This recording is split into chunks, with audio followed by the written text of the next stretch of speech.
চলে গেছিলাম বারাসাতে ঠাকুর দেখতে। নমস্কার বন্ধুরা, আমি টিনাস ভিডিও ডায়েরিজ চ্যানেলে তোমাদের সবাইকে স্বাগত জানাই। অনেক লেট আপলোড দিচ্ছি, অনেক দিন হয়ে গেছে যে পুজোর আপলোডগুলো দিতে দেরি করে ফেলেছি। হ্যাঁ, এগুলো আমার অক্টোবর নভেম্বরেই আপলোড করা ঠিক ছিল, কিন্তু ঘরের নানান কারণে, নিজস্ব নানান কারণে আমি কোনোটাই আপলোড দিতে পারিনি। সেজন্য ক্ষমা প্রার্থী চাইছি। আর দেখো, তোমরা বারাসাতে কোনো দিন আমি ঠাকুর দেখতে যাইনি, প্রথমবার গিয়েছিলাম। এত সুন্দর যে ঠাকুরের প্যান্ডেল তৈরি করেছে, দিনের বেলা গিয়েই এত সুন্দর লাগছিল, আর রাতের বেলা গেলে তো অসাধারণ লাগতো। আর প্রতিটি কালী ঠাকুরই যেন কৃষ্ণ কালীর রূপ। কালী ঠাকুরের সঙ্গেই রয়েছে কৃষ্ণ ঠাকুরের মূর্তি। আর লোকে বলে, যে কৃষ্ণ সেই কালী, যে কালী সেই কৃষ্ণ। তো কালীমাকে পুজো করি বা কৃষ্ণ ঠাকুরকে, ব্যাপারটা একই। প্রতিটি প্যান্ডেল ঘুরে ঘুরে দেখা সম্ভব হয়ে ওঠেনি। যে কটা সামনে পেয়েছি সে কটাই ঘুরে ঘুরে দেখে নিয়েছি।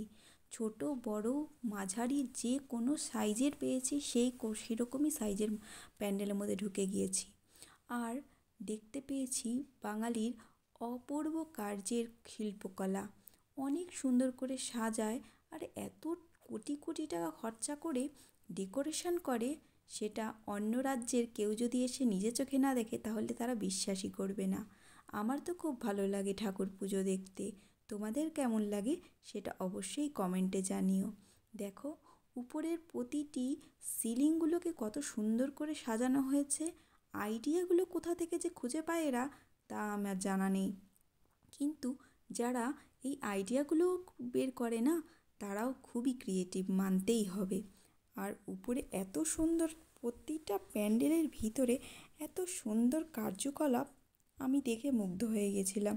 সত্যি খুব ভালো লেগেছিল। আশা করি পরের বছর আবার গিয়ে দেখতে পাবো।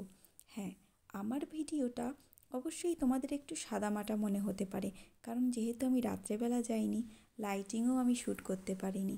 আর আমার ফোনের ক্যামেরা কোয়ালিটিও খুব বেশি ভালো নয়।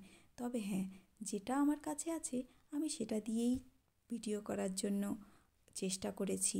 দেখো, তোমাদের অবশ্যই হয়তো একটু ভালো লাগবে। ভালো লাগলে লাইক কমেন্ট করতে কিন্তু ভুলো না। আর দেখো, বারাসাতের কালী পুজো আমি এর আগে কখনো দেখিনি, এইবারে প্রথমবারে গেছি।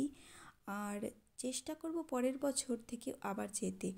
বারাসাতে গেলে তুমি কনফিউজড হয়ে গেছিলাম আমরা, যে কোন দিকে ঠাকুর দেখতে যাব। দিশেহারা হয়ে গেছিলাম, যেদিকে তাকাই সেদিকেই ঠাকুর, যাকেই জিজ্ঞাসা করি সে সেই গলিতেই দেখিয়ে দেয়। এত দেখতে দেখতে হয়রানিও হয়ে যেতে হয়। সেজন্য পুরো বারাসাত একদিনে ঘুরে ঠাকুর দেখা কমপ্লিট করাটা সম্ভব নয়, অসম্ভব কার্য। সেজন্য আমরা প্রায় ঘন্টা তিনেক ঠাকুর দেখে ঘুরে ঠুরে চলে এসেছিলাম আবার ব্যারাকপুরে। তো ব্যারাকপুরে এসেও দেখলাম কয়েকটা ঠাকুরগুলো সত্যিই খুব সুন্দর করে সাজানো হয়েছে। প্যান্ডেলগুলোও, ব্যারাকপুরের পুজোও খুব সুন্দর। তো এটা আমার আগে জানা ছিল না। যেহেতু এখন আমি ব্যারাকপুরের বাসিন্দা, সেজন্য আমি ব্যারাকপুরের ঠাকুর দেখতে সমর্থ হয়েছি। তো লাস্টে এই প্যান্ডেলটিতে চলে গেলাম, ডিজনিল্যান্ড। দেখো, প্যান্ডেলটা দূর থেকেই কত সুন্দর লাগছে, আর ছোটো বাচ্চাদের তো খুবই সুন্দর লাগবে। আমিও নিজেই একটা চাইল্ড স্নোম্যান, সেজন্য আমার এই কার্টুন ক্যারেক্টারের ডিজনিল্যান্ড প্যান্ডেলটা আমার খুব ভালো লেগেছে। বন্ধুরা, তোমরাও জানাও তোমাদের কেমন লেগেছে। আর আমার ভিডিও যদি তোমাদের ভালো লেগে থাকে তাহলে তোমরা লাইক কমেন্ট শেয়ার অবশ্যই করো, আমার ভালো লাগবে। আর আমি নতুন কোনো ভিডিও বানাতে আবার আগ্রহী হব। তো বন্ধুরা, আমি আর ভিডিওটা বেশি দূর বড় করছি না। তোমরা আমার সঙ্গে থেকো, পাশে থেকো, বলো কেমন লাগছে। আর আজকের পর্যন্ত এই পর্যন্তই।